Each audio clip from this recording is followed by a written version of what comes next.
जगवा के माई हऊ श्वेतांबर धारी, बिड़वा के लेके कैलू हंस सवारी।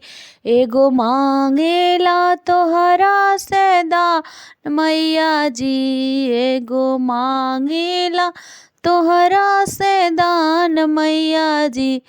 बढ़ाई दे तू हमरो के ज्ञान मैया जी, बढ़ाई दे तू हमरो के ज्ञान मैया।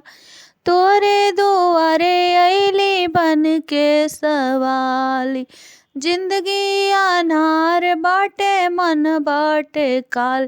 तनी दे दीना हमरो पे ध्यान मैया, तनी दे दीना हमरो पे ध्यान मैया जी।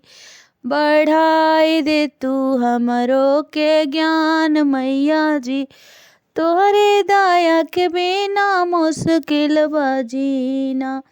आज हमार मैया शरणों मिली, कदी जगवा में हमरो प्रचार मैया जी, कदी जगवा में हमरो प्रचार मैया जी।